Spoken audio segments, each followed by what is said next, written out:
안녕하십니까? 자, 이번 시간은 조적조의 나머지 문제 풀어보도록 하겠습니다. 자, 127번 문제 보도록 하겠습니다. 임방보는 조적조의 허용 응력도를 초과하지 않도록 최소한 얼마 이상의 지지기를 확보해야 되나? 이 최소 지지길이 확보적인 측면을 우리가 다루었습니다. 보통 임방보의 개념은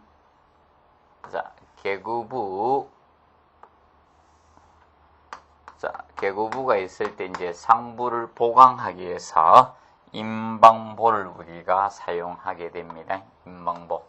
조적조의 상부를 보강해 주는 것을 우리가 임방보라고 칭하죠. 임방보. 그럼 임방보에 대해서 일단은 요 문제와 더불어 다른 문제도 같이 조금 보도록 하겠습니다. 자, 임방보의 좌우벽에 최소 지지해야 될 이 치수. 요것은 최소 기준은 10cm죠. 최소 100mm 이상 10cm 이상 우리가 최소 좌우벽에 지지가 되어 주시면 됩니다. 근데 임방보에 보통 이 재료 제한이 올 수 있는 것은 이 재료 제한이 오는 것이 기준이 보통 계구 폭이 1.8m를 기준 잡았을 때 오게 됩니다. 계구 폭이 1.8m 초과됐을 때 이 재료 제한이 오게 됩니다. 그래서 1.8m 이제 초과되는 경우에는 그때는 두 가지 개념으로 할 수 있죠. 철근 콘크리트 보내지 철골보로 우리가 할 수가 있습니다. 철골보 개념으로 일단 재료 제한이 올 수 있다는 점 기억을 해 두시고요. 자, 그 다음에 이때 철근 콘크리트 이 철근 콘크리트 보로 임방보를 설계했을 때는 이 철근은 임방보의 하부에 우리가 배근을 해주시면 됩니다. 그래서 철근은 하부에 우리가 배근이 된다는 점, 하부에 배근을 해주시면 됩니다. 그래서 이 하부 쪽에 배근해 주시면 되겠습니다. 자, 이 경우는 상부에서 하중이 내려오면 이렇게 그냥 단순히 처지죠. 얘는 고정지지 개념으로 설계하는 것이 아니기 때문에 그래서 이 임방보의 지지적인 측면이 임방보의 지지는 일반적으로 이 고정지지로 설계하는 것이 아닙니다. 고정지지 개념으로 설계한 것이 아니라 단순 지지로 설계가 되기 때문에 얘는 하부에만 배근하면 됩니다. 그래서 복배근을 할 필요가 없습니다. 그래서 일반 단배근만 해주시면 되고요. 그래서 이렇게 정리를 해 두시기 바랍니다. 자, 기억해 두시고요. 이때 이제 이 철근 이제 이 계구부 상부에 이제 보관하는 임방보에 대해서 간략히 이 정도는 한번 정리해 놓으시죠. 최소 기준은 100mm 잡고 있습니다. 자, 그래서 답은 2번 개념이 되겠습니다. 자, 알아두시고요. 그다음에 126페이지 126번 문제, 127번 문제인데, 126 안 풀고 내려왔는데, 126번 문제는 그것이 정답이 없습니다. 전부 다 잘못된 기술이었기 때문에 확인하실 분들은 혹시 풀어볼 분들은 126번 정답이 없습니다. 모두 맞는 지문입니다. 그래서 답을 억지로 찾으려고 하지 마시기 바랍니다. 그 다음에 128번에 보시면 모든 볼트가 조적조의 최소 묻힌 길이는 얼마 이상 해야 되나? 이 볼트의 최소 묻힌 길이입니다. 그래서 보통 이 볼트를 최소한 25mm에서 이제 조적조하게 긴 결을 최소한 해줘야 되죠. 볼트는 이 볼트를 묻을 때 그러면 일반적으로 우리가 예를 들어서 이 조적조에 뭐 이런 볼트를 갖다 미리 묻어둬서 다른 철물이나 뭐 이런 기구를 접촉하게 해서 묻어줄 때는 25mm 이상 조적조와 긴결을 해주시면 됩니다. 그래서 그거 뭐 기준 잡아두시고요. 그런데 뭐 예 조건이 주어지면 우리가 뭐 13mm 이상 뭐 볼트 직경이 뭐 6.4mm 직경의 볼트의 경우에는 주어질 경우는 13mm 이상 우리가 가로줄 눈에 설치할 때는 예외로 하고 그때 빼고는 기본적으로 25mm 이상 조적조의 긴결을 해주시면 됩니다. 그 다음에 자 129번 문제 보시면 조적조에서 벽과 바닥에 사용하는 앵커볼트가 아닌 것해가 나왔습니다. 보통 앵커볼트를 사용할 때는 보통 보통 훅형 또는 후크형이라고 하죠. 훅형 앵커볼트하고 민머리 앵커볼트나 둥근머리 앵커볼트 형태가 지금 조적조에는 사용하고 있습니다. 보통 그리고 그 2번의 후크형 앵커볼트는 조금 알아두시고요. 그래서 보통 이 훅에 보통 안찌름 볼트 지름의 기본 3배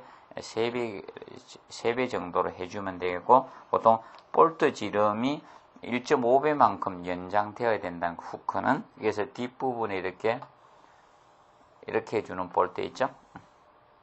구부리는 볼트. 요거에 대해서는, 안찌름이 볼트 지름의 보통 3배 정도, 볼트 지름의 안지름을 체크했을 때, 요 지름은 훅을 줄 때, 이렇게 뒀을 때, 훅 볼트는 안지름이 보통 볼트 지름의 3배 정도 해주라는 겁니다. 볼트 지름의 3배 정도, 자, 우리가 해주셔야 됩니다. 요 지름 개념이. 그리고, 보통, 연장은 일반적으로 해놓고 나서 연장 부분은 1.5배에서 볼트 지름 1.5배 연장을 해주시고 볼트 지름에 1.5배 연장 더 해주셔야 됩니다. 이 훅 볼트는 그래서 2번에 후크형 볼트의 경우는 후크에 대해서 볼트 지름에 요 안지름이 기본적으로 볼트 지름의 3배 정도 해주시고 볼트 지름의 1.5배 연장을 좀 더 해주면 좋습니다. 앵커 볼트는 그거 한번 간단히 알아두시고 그 다음에 130번 문제 보시면 조적조에 사용하는 볼트의 설치가 가장 틀린 것 해놨습니다. 그래서 거기 보면 1번에 후크용 앵커 볼트의 훅의 안지름은 볼트 지름의 3배이고 그 다음에 연장이 보통 1.5배만큼 연장을 해주시면 됩니다. 그리고 2번에 보시면 앵커볼트와 평행한 조적조의 연단으로부터 앵커볼트 표면까지 측정되는 최소 연단거리에 대해서 정해놨죠. 그래서 최소 연단거리는 40mm 이상 되어주시면 됩니다. 그리고 3번에 앵커볼트의 최소 묻힌 길이는 볼트 직경의 4배 또는 50mm 이상이 되어주시면 되겠고요. 그래서 그 기준 한번 간단히 알아두십시오. 그리고 4번에 앵커볼트의 간의 최소 중심간 간격은 볼트 직경의 4배죠. 기본 여러분들 일반적으로 보시면 뭐 말뚝이든 기본 뭐 철골에서 리벳이든 볼트의 이 표준 기본은 거의 4배가 기존이 많습니다. 그래서 이 4배 알아두시면 되겠고요. 그 다음에 이제 131번 문제 보시면 프리즘은 우리가 시험체죠. 시험체. 그래서 프리즘의 제작과 시험 방법 기준 중 가장 틀린 것에 대해서 다뤄놨습니다. 그래서 1번에 조적 시공에서 함수율, 그 다음에 모로타의 유동성, 시공도 등을 구조체에 사용하는 것과 동일한 것으로 우리가 사용해 주셔야 되고요. 그래서 이거는 동일 조건이어야 된다는 점을 꼭 알아두시면 돼요. 동일한 것을 사용한다는 거. 그리고 2번에 압축 강도는 시험한 모든 프리즘의 평균값으로 하지만 여기서 평균값을 체크하시고요. 그 다음에 최소 시험값의 125%를 초과할 수 없죠. 100%대지 정확히 알아두시면 되겠습니다. 자, 그리고 3번의 압축 강도는 최대 하중을 프리즘에 사용한 조적체의 단면적으로 나누어서 산정하면 됩니다. 그래서 단면적으로 나눈다는 거 포인트 잡아주시고요. 그리고 자, 4번에 프리즘은 최소한 1개 이상 가로줄눈이 포함되어야 됩니다. 하나 이상의 가로줄눈이 포함된다는 거 밑줄 그어주시고, 그 다음에 두께 대 높이 비는 그래서 1.5를 이상해서 5를 초과할 수 없다는 개념을 우리가 꼭 기억에 해놓으시면, 두께 대 높이 비가 자 1.5배에서 자 최소 5배를 초과할 수 없다는 그 기준을 꼭 정리해 놓으시면 되겠습니다. 그 다음에 132번 문제 보시면 다음 조족조 건축물이 자 내진벽이 대기한 조건에서 갈로 안에 알맞은 것은 해가지고 나왔습니다. 그래서 바닥 슬랩의 벽체 간의 접합부는 최소 자 3kg 뉴턴/제곱미터 이상 돼야 되겠죠. 그래서 자 3kg 뉴턴 해주시면 되겠고, 하중에 대해서 저항할 수 있도록 하고 최대 1.2m 간격의 적절한 정착기구로의 정착력을 발휘해 주시면 됩니다. 우선 그래서 3kg 뉴턴과 그 다음에 1.2m 대 주시면 되겠습니다. 그 다음에 133번 문제 보시면 다음 보강 조족조 기준으로 가장 틀린 것은 해가지고 나왔습니다. 1번에 보시면 최대 철근 수에 대해서 다루는 35mm이며 최대 철근 면적은 겹침이 없는 경우는 자 6% 우리가 겹침이 있는 경우에는 자 그래서 최대 겹침 없는 경우는 6%고 겹침이 있는 경우는 12%가 돼야 됩니다. 그래서 겹침이 없는 경우하고 있는 경우를 좀 구분 정확히 해 두시기 바랍니다. 그리고 2번에 줄눈자 2번의 개념에서는 피복 두께를 다루고 있죠. 피복 두께. 줄눈 보강 이외에 모든 철근에 모르타르나 그라우트에 묻혀 있어야 되고, 최소 피복은 조적 개체를 포함해서 최소한 19mm, 외부에 노출되어 있을 때는 40mm로 잡고, 그 다음에 흙에 노출되어 있을 때는 50mm 묻혀 있어야 된다. 그래서 그 최소 기준을 정확히 알아두시기 바랍니다. 그래서 외부에 노출되어 있을 때는 40mm고, 그 다음에 흙에 노출되어 있을 때는 50mm 묻혀야 된다는 점 기억해 두시고, 그 다음에 3번에 철근의 부착 응력은 지금 원형 철근하고 이형 철근이 서로 반대로 됐네요. 원형 철근이 0.413MPa이고 그 다음에 이형 철근이 1.378MPa의 값을 초과하지 않도록 해주는데 그걸 바꿨고, 근데 제가 보면 2번을 조금 더 정확히 알아두시면 좋을 것 같습니다. 피복 두께 그거 정확히 한번 보시고, 그 다음에 4번 부분은 저거죠. 정착길에 대해서 다루고 있네요. 이형철근이나 이형철선에 대해서 요구되는 정착기는 규정에 맞게 충분히 하고, 원형철근의 경우는 이형철근의 2배로 한다는 것 체크하십시오. 그래서 이 원형철근이 이형철근보다 이 부착력이 떨어지기 때문에 보통 이형철근의 2배로 해주라는 겁니다. 그래서 보통 이형철근이 원형철근에 비해서 보통 이형철근이 이 원형철근보다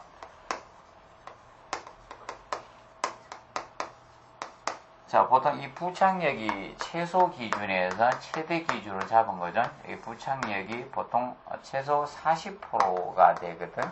최소 40%에서 최대 200%까지 최대 200%까지 커집니다. 그래서 이 보통 부착력이 자, 이 이형철근이 큽니다. 이형철근이. 그래서 요거 최대 폭으로 잡은 거죠. 그래서 정리해 두시면 되겠고요. 그래서 그 2배 정도 알아두도록 해 두시면 되겠습니다. 그 다음에 134번 문제. 보강조족조에서 보강철근의 이형 길이로 옳지 않는 것은 해가지고 나왔습니다. 1번에 철근의 겹침 또는 철근의 허용 응력을 전달할 수 있도록 충분히 해 주셔야 되고, 그 다음에 2번에 어떠한 경우에도 이형 길이는 철근 지름에 대해서 압축에 대해서는 자 일반적으로 30배고 인장에 대해서 40배 이상이 되어 주시면 됩니다. 그래서 그 배를 가지고 그래서 보통 요 이형 길이는 기본적으로 인장에서 40배로 되어 주시면 됩니다. 압축에서 30배 자 봐두시고, 그 다음에 이제 저기에서 철근 콘크리트에서 뭐 경량 콘크리트 여부 따지죠. 그럴 때 이제 좀 추가하는데 여기에서는 보강 조적조에서는 기본 인장에서 40배, 압축에서 30배 이상으로 우리가 정리해 주시면 됩니다. 자, 그리고 3번에 용접이나 기계적 위험은 인자 응용을 받는 경우 철근 기준 항복 강도의 125% 이상 발휘해 주시면 됩니다. 그리고 충전 이후탄 이은 부분은 76mm 이하 떨어져 있는 경우는 요구되는 이은 길이의 30% 이상 증가를 해 주시고요. 그래서 30% 체크해 주십시오. 그리고 다만 이은 길이가 철근 지름의 24배 이상 증가할, 자, 우리가 증가시킬 필요가 없습니다. 이은 길이는 그거 참고해 주시면 됩니다. 그리고 137번 문제 보도록 합니다.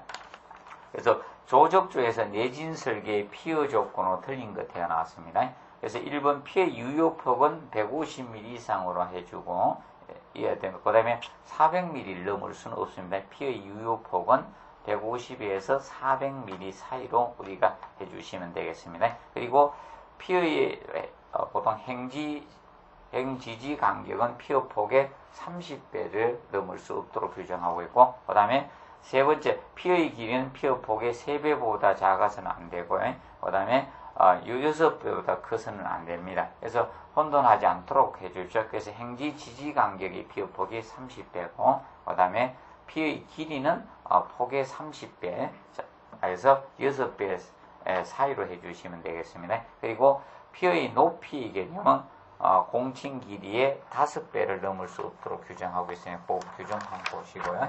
그 다음에 138번 보시면, 자, 경험적 설계법에서 조적 구조물의 전단벽 설계 기준으로 틀린 것 해가지고 나왔습니다. 전단벽은 행력을 저항할 수 있는 벽이 전단벽이죠. 저항하는 벽. 그러면 1번에 조적벽이 구조물의 행안정성을 확보하기 위해서는, 자, 사용될 때 전단벽들의 행력과 우리가 평행한 방향으로 배치를 우리가 해주시면 됩니다. 그러면 일반적으로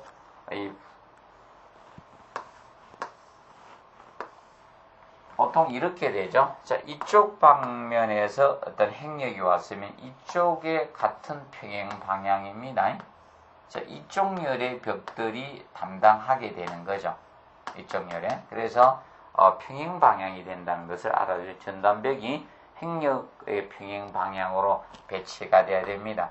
그러면 지금 현재 이렇게 작용했을 때 이 방향이고요. 그 다음에 이렇게 작용되면 이쪽 방향에 벽들이 담당을 해주게 되는 겁니다. 그래서 그 행력하고 평행 방향으로 자 배치가 된다는 점 명심하세요. 그래서 1번은 그거 체크하십시오. 전단벽은 행력과 평행 방향입니다. 그래서 이 전단벽들은 이 행력하고 자 평행 방향이다. 평행 방향. 직각 개념입니다. 그래서 이쪽 열에 행력이 작용됐을 때는 자 이쪽 벽체들이 담당을 해 주셔야 됩니다. 그래서 평행 방향입니다. 그러면 이쪽으로 했을 때는 이 벽체가 됩니다. 이쪽 벽열은 이 벽체들이 담당을 해 주게 됩니다. 그래서 평행 방향이라는 것 자 정리해 두시고요. 그 다음에 2번에 조적 전단벽의 공칭 두께는 최소 200mm 이상으로 해주시면 됩니다. 최소 200mm 알아두시고, 그 다음에 행안정성을 위해서 전단벽이 요구되는 각 방향에 대해서는 해당 방향으로 배치된 전단벽 길이 합계가 건물 장변 길이 50% 이상이 되어주시면 됩니다. 최소 50% 이상을 잡고 있다. 그래서 보통 개구부가 많으면 행력에는 약해지죠. 그래서 벽의 길이가 많아야 됩니다. 그래서 최소한 50% 이상을 된다는 것. 그래서 건물 장변 길이의 50% 이상이라는 점 알아두시고 단변이 아닌 장변 길이가 됩니다.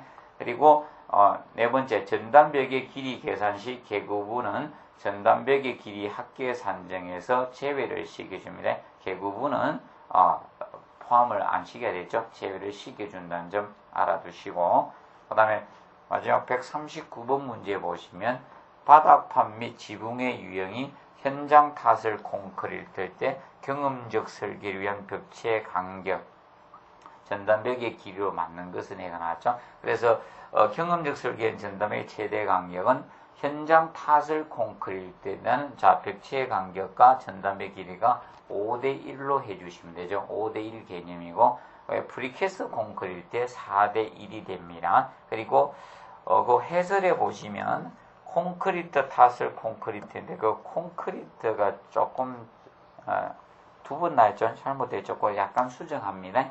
콘크리트 탓을 콘크리트가 아니고, 콘크리트 탓을, 그거는 철제 데크라고 바꿔주십시오. 데크. 자, 콘크리트 탓을 철제 데크일 경우는 여기 이제 3대1이고, 여기 3대1. 그리고 무 탓을 철제 데크 있죠? 그 콘크리트는 지워주시면 되겠네요. 요거는 무 탓을, 그래서 요거는 콘크리트 탓을 한 철제 데크고, 무 탓을, 철제 데크. 그래서 요 경우는 2대1이 되는 거죠. 그래서 요 부분이 조금 잘못되어 있으니까 약간 요 부분이죠. 요 뒤에는 콘크리트를 없애주시고 여기는 콘크리트 대신 철제 데크를 바꿔주시면 됩니다. 그래서 이렇게 하면 맞는 문장이 되겠습니다. 자, 그래서 꼭 간략히 정리를 해 두시기 바랍니다. 그래서 조족조는 이것으로 마치겠습니다. 그러면 4장 철근 콘크리트에 대해서 보도록 하겠습니다. 4장. 그래서 4장의 철근 콘크리트. 자, 이 철근 콘크리트 구조에 대해서 보시면, 자, 이제 문제는, 저 문제를 풀어보도록 하겠습니다. 6번 문제 봐두시고, 6번 문제. 자, 철근 콘크리트 승류 비율로 가장 틀린 것 해가지고 나왔습니다. 자, 1번, 철근은 인장형 콘크리트의 압축력이 효과적이다. 승류 비율 맞죠? 그래서, 철근이 인장력을 부담하도록 설계했죠. 철근이 인장력 부담하도록 설계했고, 자, 그래서 철근의 인장력은 우수했고, 콘크리트는 압축력을 부담하도록 설계한 구조죠. 압축력을 부담하도록 설계했습니다. 그래서 콘크리트는 인장력이 매우 약하기 때문에 콘크리트 압축력 각각 부담하도록 설계한 구조가 철근 콘크리트 구조입니다. 그리고 2번에 철근과 콩의 열팽창 계수 또 선팽창 계수 이런 것은 같죠. 그래서 철근하고 콘크리트의 열팽창 계수나 이런 선팽창 계수는 거의 같습니다. 열팽창 계수 또는 이런 선팽창 계수라고 칭하죠. 선팽창 계수. 자, 이 분야는 이 두 가지 부분은 거의 같습니다. 거의 같습니다. 자, 그리고 그런데 거기 4번에 나오는 철근과 콘크리트 이 탄성 계수는 차이가 있죠. 탄성 계수. 그래서 탄성 계수는 철근이 큽니다. 콘크리트보다 크죠. 네, 다릅니다. 탄성 계수라는 것은 이거죠. 제축 방향에 대한 응력도에 대해서 그거의 직각 방향의 변형도를 나타낸 거죠. 변형도를 나타낸 것. 이것이 탄성 계수인데 철근이 탄성 계수는 큽니다. 그래서 봐주시고 그런데 그래서 4번 개념은 틀렸고요. 그 다음에 3번에 철근과 콘크리트는 부착력이 매우 좋죠. 둘이 붙으면 잘 안 떨어집니다. 사람이 배워야 될 것이 철근과 콘크리트 부착력 개념이죠. 그 다음에 7번 문제 보시면 철골, 철근, 콘크리트의 중량에 대해서 다루고 있습니다. 철골, 철근, 콘크리트. 보통 중량적인 측면은 우리가 보실 때 7번 문제에서 이 철골, 철근, 콘크리트 SRC 구조는 이거는 2.5톤이죠. 2.5톤 1세제곱미터가 2.5톤 정도 됩니다. 그리고 철근 콘크리트 구조, 철근 콘크리트 구조일 때는 요거는 2.4톤 됩니다. 1세제곱미터가 2.4톤이고, 자, 묵은 콘크리트일 때가, 자, 묵은 콘크리트일 때가 2.3톤이 됩니다. 그래서 0.1톤씩 차이가 납니다. 그래서 아예 없을 때는 2.3톤, 자, 철근만 들어갔을 때는 2.4톤, 0.1톤 차이입니다. 그리고 철골하고 철근 들어가면 0.1톤이 더 무거워집니다. 그래서 2.5톤 개념이 됩니다. 간략히 한번 알아두시고요.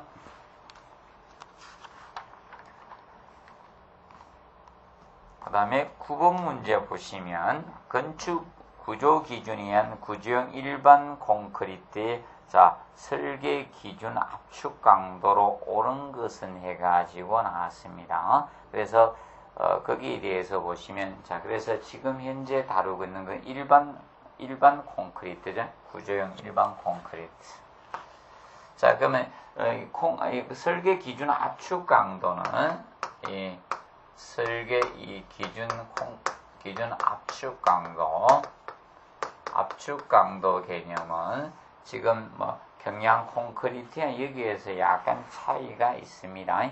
그래서 보통 경량 콘크리트의 경우는,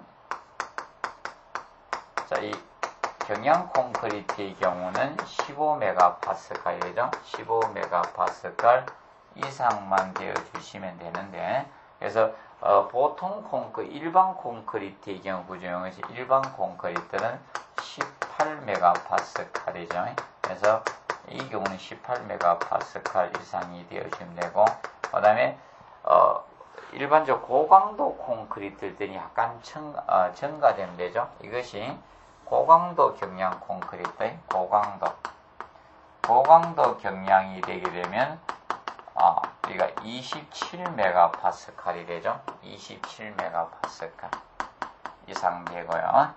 그 다음에 자, 이 일반 콘크리트의 경우는, 자, 고강도가 보통 콘크리트가 됐을 때는 고강도는 40메가파스칼이 되죠. 40메가파스칼. 그래서 혼돈하지 않도록 좀 정리해 두시고요. 그래서 일반은 최소 기준이 18메가파스칼이고 경량이 15메가파스칼이 설계 기준 압축 강도가 됩니다. 그래서 구분을 좀 정확히 해 두시기 바랍니다. 정리해 두시고요. 그 다음에 이제 보통 내진 설계 했을 때 보통 콘크리트가 이제 여기에서 일반 내진 설계, 내진 설계 했을 때는 콘크리트는 21메가파스칼입니다. 이상 되어 주시면 되고, 그래서 콘크리트 이제 강도는, 자, 이 네 가지, 5가지에 대해서 세부적으로 알아두시면 되겠습니다.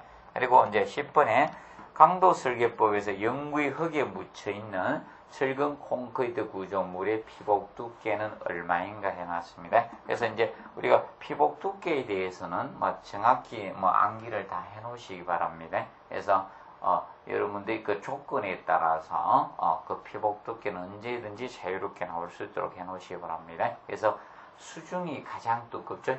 수중에 이제 다할 때는 피복 두께가 100mm 10cm 이상 돼줘야 되고, 영구히 흙에 묻힐 때는 8cm가 됩니다. 그리고 흙에 접하거나 또는 옥외의 공기에 노출되면서 이제 철근 직접 노출됐을 때 철근 직경에 따라 차이가 있었습니다. 그래서 16mm 이하일 때는 우리가 40mm 이상 되어주면 되죠. 그리고 25mm까지는 50mm 이상 되어주면 되고, 그 다음에 29mm 이상일 때는, D29 이상일 때는 6cm, 60mm 이상 되어줘야 되죠.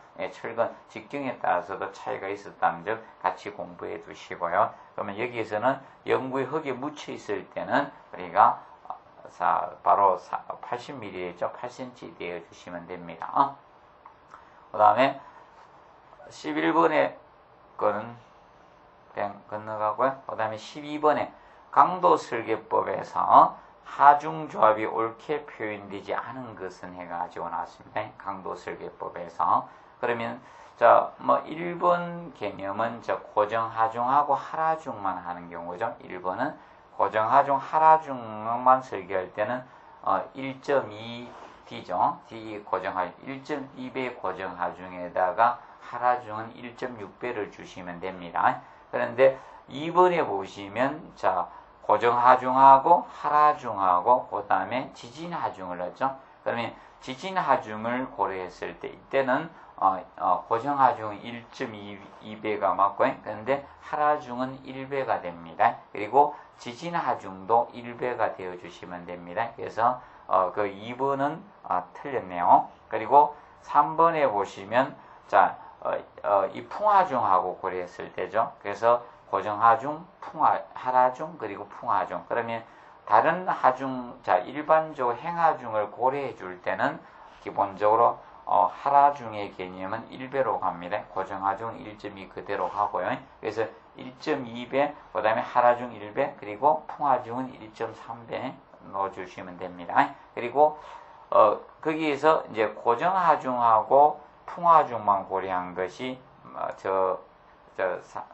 4번이죠. 그러면 이때는 0.9D에 보통 1.3W W 해주시면 됩니다. 하라중. 그래서 이거는 2번 개념이 틀렸습니다. 그 다음에 13번에 철근 콘크리트 구조 설계 시 강도 설계법에서 강도 감소 계수에 관한 기술 중 가장 옳지 않은 것은 해가지고 나왔네요. 그러면 강도, 감소 계수는, 보통 재료의 공칭 강도와 실제 강도의 차이가 생길 수 있죠. 또는 부재 제작 또는 시공할 때 설계도와의 차이가 발생합니다. 이럴 때 이런 불확실성을 고려하기 위한 안전 계수가 바로 이 강도, 감소 계수가 되는데, 이 강도 감소 계수에서는 인장력 지배 단면적은 우리가 0.85로 봐주면 되죠. 0.85. 그리고 우리가 압축 지배 단면적에서는 아마 두 가지가 있었을 겁니다. 압축 지배 단면적일 때는 그래서 세부적으로 여러분들 이 강도 요거는 한번 조금 어렵게 나올 때 한번 나올 수 있으니까 한번 난이도 조절용으로 출제가 될 수 있으니까 한번 간략히 암기 한번 해보시기 바랍니다. 그래서 인장 지배 단면적은 0.85에 있어야 되는 거. 그 다음에 압축 지배 단면적은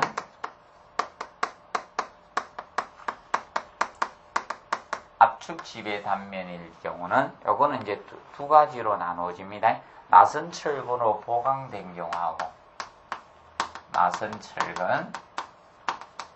철근으로 이 보강된 콘크리트일 때 이때는 콘크리트 부재일 때 하고 그 외에 하고 틀립니다. 그러면 나선 철근 보강된 콘크리트 부재일 경우 이때는 일반적으로 0.70으로 봐주죠.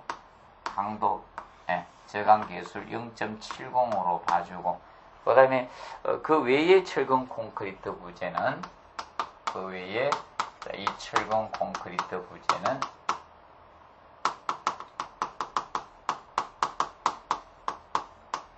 우리가 0.65로 봐주면 됩니다. 0.65 강도 저강 계수를 이 압축 지배 단면적은 두 개의 지로 나누어집니다. 알아두시고 그 다음에 거기 보면 2번에 이제 전단자 및 비틀림 모멘트는 0.75 봐주면 되고 콘크리트의 지압력 0.65 그리고 묵은 콘크리트의 힘 모멘트나 그러면 4번에 그 묵은 콘크리트 힘 모멘트나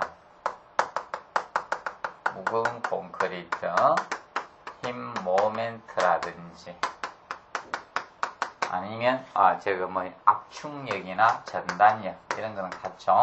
압축력 그리고 전단력 이런 부분 그리고 지압력 이것은 0.5로 봐주시면 됩니다. 이 경우는 강도 저강 계수를 0.5로 정리해 주시면 되겠습니다. 그리고 보통 포스트 텐션에 우리가 정착 구역일 때는 뭐 0.85 정도로 봐주면 되죠. 포스트 텐션 정착 구역일 경우는 0.85 봐두시고, 그래서 저거하고 같죠. 인장 지배 단면적 0.85하고 포스트 텐션 우리가 프리텐션 포스트 텐션이죠. 그래서 포스트 텐션의 경우는 정착 구역의 경우는 0.85 정도로 강도 감소 계수를 우리가 봐주시면 됩니다. 한번 정리해 놓으십시오. 이거는 조금 시험이 어렵게 나올 때 한번 나올 것 같습니다. 그 다음에 15번 문제 보시면 다음 중 철근의 배근에 대한 설명 중 옳지 않는 것은 해가지고 나왔습니다. 자, 1번에 힘 모멘트에 의해서 인장력이 일어나는 부분에는 반드시 이 철근을 배근을 우리가 해 주셔야 됩니다. 그래서 콘크리트는 힘 모멘트를 부담할 수 없죠. 그래서 그래서 콘크리트는 인장력이 매우 취약하기 때문에 설계식 콘크리트 인장 강도는 거의 무시를 합니다. 그렇기 때문에 그 부분은 철근 배근을 꼭 반드시 해 주셔야 됩니다. 그리고 2번에 힘 모멘트와 축 방향력을 받기 위해서 배치한 철근을 보통 축근이라고 합니다. 축근. 그래서 보통 철근 콘크리트 구조가 보통 기본적인 힘의 전달 원리가 힘 모멘트하고 전단력에 의해서 지향하는 구조거든요. 그렇기 때문에 거기는 축근을 배근한 메인바를 배근하게 됩니다. 그리고 3번에 보나 기둥에서 축근에 직각으로 감았을 때는 철근을 늑근 또는 띠철근이라고 칭하죠. 그래서 이 보조근의 개념이 되죠. 그래서 보에 감으면 늑근 스트럽 바, 그리고 기둥에 감으면 후후바 띠철근이라고 칭하고 있습니다. 그리고 네 번째, 보는 단부에서 하부에, 중앙부는 상부에 철근을 많이 배근한다 이렇게 나왔죠. 자, 보의 배근은 보는 일반적으로 모멘트도가 이렇게 되죠. 연습 때는 보일 때는 이런 형태로 생기니까 단부에서는 상부, 중앙부는 하부가 커질 수밖에 없죠. 그래서 일반적으로 단부에서는 상부에 많이 배근해 주죠. 그래서 일반적인 이제 철근 대보에서는 양단부 쪽에서는 이런 형태의 철근 배근해죠. 위에 상부의 철근 배근을 많이 하죠.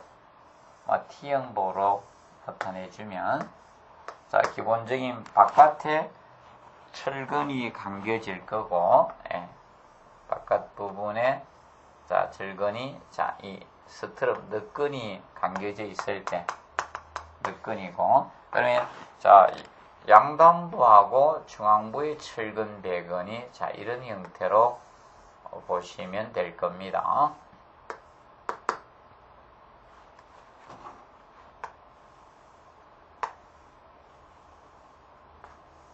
그러면 센터 이 중앙부의 경우 중앙부하고 철근 배근을 이 축은 축방향 철근량을 이렇게 보시면 되죠. 그래서 양단부에서는 상부의 철근 배근량이 많습니다.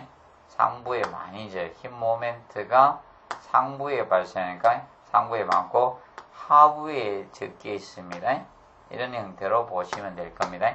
축은이 지금 현재 노란 걸로 한 것이 보통 저거 축근이라고 하니 철근 축근 메인 바라보면 되고, 그러면 이 경우가 중앙 센터 부분은 하부의 철근 배근이 많다라고 보시면 되겠습니다. 이렇게 내려온다고 보시면 되겠습니다. 그러면 설계할 때 기본적으로 이거죠. 요거는 여기에 있는 이 철근들은 기본적으로 다이렉트로 가는 철근이라고 보시면 되고, 이거 하나, 둘, 셋, 넷, 이건 다이렉트로 가는 철근이라고 보시면 됩니다. 그리고 요 두 개가 보통 벤트 철근이라고 하는데, 양단부에는 상부에 가다가 중앙부에 하부로 내놓은 벤트 철근이라고 보시면 됩니다. 그래서 축근량은 단부에는 상부에 많고, 그 다음에 중앙부는 하부에 철근 배근이 많이 된다라고 보시면 되겠습니다. 그래서 이렇게 기억을 해 주시면 됩니다. 그래서 기본적으로 자, 이런 형태의 철근 배근이라고 보시면 됩니다. 그래서 자, 이 보의 철근이 이렇게 있을 때 상부에 이렇게 축방향 철근이 이렇게 갑니다. 하부에도 축방향 철근이 이렇게 가고, 그 다음에 바깥에 감겨주는 자, 이 띠철근 개념이 있다는 거죠. 띠철근.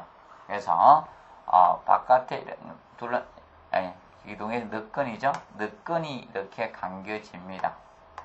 늑근 형태가 늑근이 이렇게 감겨지는 형태, 이런 식으로 해서 이제 조립이 됩니다.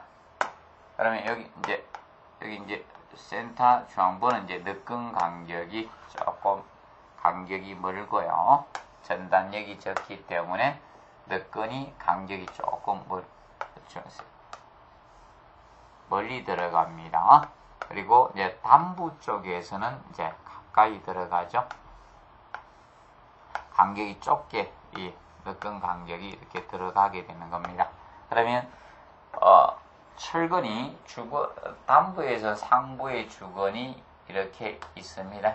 이따가 중앙부 하부로 이렇게 벤트대가 내려옵니다. 이 철근들이 내려와서 이렇게 중앙부에서는 하부에 가다가 다시 이것이 상부로 올라가는 형태라고 보시면 되겠습니다. 철근이 이런 식으로 이렇게 되네. 그래서 이제 단부는 이 상부에 많이 배근되고 중앙부에 하부에 배근되는 이런 형태의 철근 배근도가 됩니다. 그래서 보통 포에서의 철근은 이렇게 된다는 점을 기억하시고, 그리고 이 늑근도 이 단부에 많이 배근합니다. 단부에 많이 배근합니다. 촘촘히 배근됩니다. 많이 배근이 되고요. 그래서 단부 쪽이 전단력이 커지죠. 우리 전단력도 이렇게 됩니다.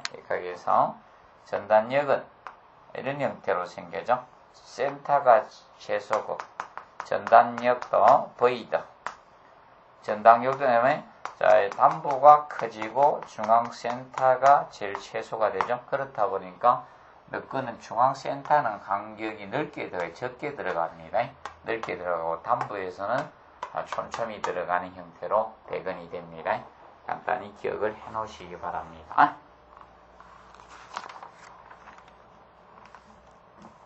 그리고 17번 문제 보시면 강도 설계법에서 기둥 철근의 간격으로 가장 적당한 것은 해가지고 나왔습니다. 보통 기둥의 간격 개념은 철근 지름의 1.5배 이상, 그리고 40mm 이상, 그리고 굵은 골재 3분의 4 이상 중에 큰 값하면 되죠. 그럼 그거는 나오지 않았으니까 철근 지름의 1.5배 이상한 값하고 40mm 이상한 값으로 우리가 해주시면 될 겁니다. 그래서 거기는 나중에 보하고 혼돈하지 않도록 해두시면 된다. 보는 보통 25mm 이상하고 그 다음에 철근 직경 이상으로 해주면 되죠. 그래서 굵은 골재 3분의 4 이상 이렇게 해주는데, 그래서 우리가 알아둘 거는 보하고 기둥하고 혼돈하지 않도록 해두시기 바랍니다. 그래서 여러분들은 기둥은 거기 나왔으니까 9가지의 경우는 보에 대해서 정확히 우리가 알아두시면 되겠습니다. 보에 대한 철근 간격을 확실하게 공부를 해두시기 바랍니다. 그 측면 봐두시고요. 그 다음에 여기 18번 문제 보면 굵은 골재의 공칭 최대 치수로 옳지 않는 거. 공칭 최대 치수는 그 부지 양측 명사의 최소 간격의 5분의 1 이하, 그리고 슬래브 두께의 3분의 1이었죠. 그리고 개별철근이나 다발철근의 경우는 긴장대 또는 덕터 사이 순간격에 보통 4분의 3 이상이 되어주시면 되었습니다. 4분의 3. 그래서 거기에 해당되지 않는 것은 바로 저거네 2번 되겠네. 2번 개념이 4분의 3인데 3분의 4라고 했네. 그래서 2번 개념이 들렸고, 그래서 이 중에서 해주시면 됩니다. 그리고 19번 문제. 다음 중 겹침이음을 하지 않아야 하는 철근의 지름 해놨습니다. 그래서 보통 겹침이음, 철근 이음에는 보통 종류가 세 가지가 있죠. 겹침이음이 있고, 상호 겹쳐서 일반적 결속선으로 있는 겹침이음이 있고, 그리고 용접이음이 있죠. 용접이음은 겹쳐서 용접하는 것도 있고, 맞댄 용접이음 어떤 것도 있고, 용접이음은 다시 나누어지고, 그 다음에 기계적 이음이죠. 기계적 이음. 이 세 가지가 있습니다. 용접이음.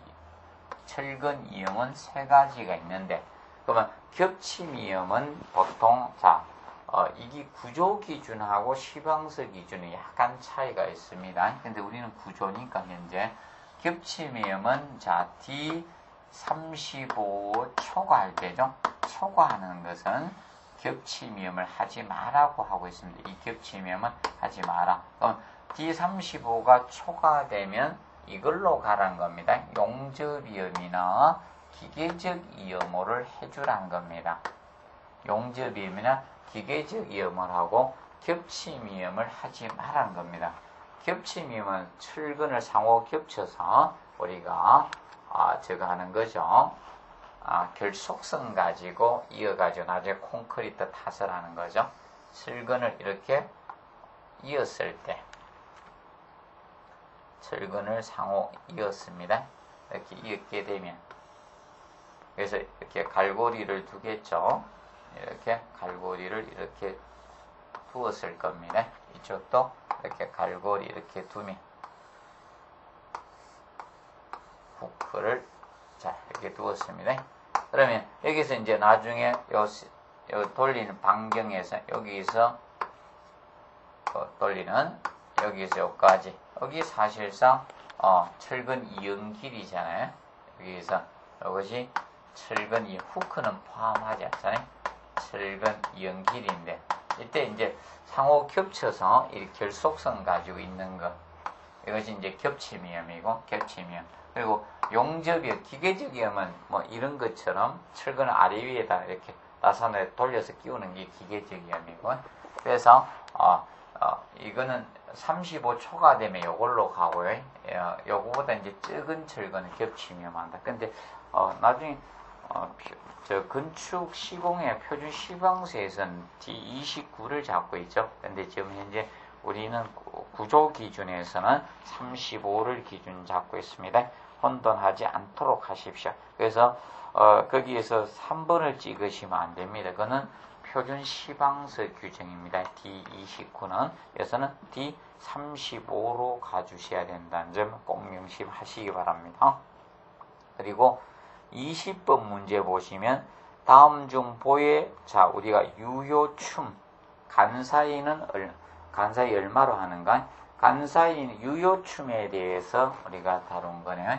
보가 있을 때, 보는 보통 기본적으로 봤을 때 이걸 춤이라고 하죠. 전체 높이를 이걸 춤이라고 하고, 여기서 여기까지를 보통 춤이라고 하고, 높이를 보통 춤이라고 칭합니다. 높이. 이때 유효춤은 여기까지요. 이제 철근이 있을 때, 여기서 여기까지 높이, 이것이 유효춤이 되죠. 여기 유효춤이 됩니다. 유효춤 개념이죠. 그래서 이제 춤은 기본적으로 이 스판에, 이 춤은 보통 스판에 10분의 1에서 15분의 1 정도로 춤은 하면 되고, 이 범위로 잡고 있고, 유효춤은 12분의 1이 되죠. 이 유효춤은 이 스판에 12분의 1이 됩니다. 스판에 12분의 1로 우리가 하라고 규정하고 있습니다. 유효춤 개념. 그래서 춤하고 유효춤하고 춤하고 혼돈하지 않도록 정리를 꼭 해두시기 바랍니다. 정리해 두시고, 그 다음에 21번 문제 보시면 자, 지상에 설치한 셀 부재의 적당한 피복 두께, 셀 개념, 셀 부재하고 절판 부재, 셀 부재하고 절판 부재 이 두 가지는 자, 피복 두께가 동일하죠. 그래서 셀 부재와 절판 부재는 20mm가 되어주시면 됩니다. 20mm. 그래서 2cm를 기준 잡고 있습니다. 그 점 보시고. 그 다음에, 이 시간은 이번 문제까지 다루고, 다음 시간부터 그 뒤에 문제 다루도록 하겠습니다. 자, 수고하셨습니다.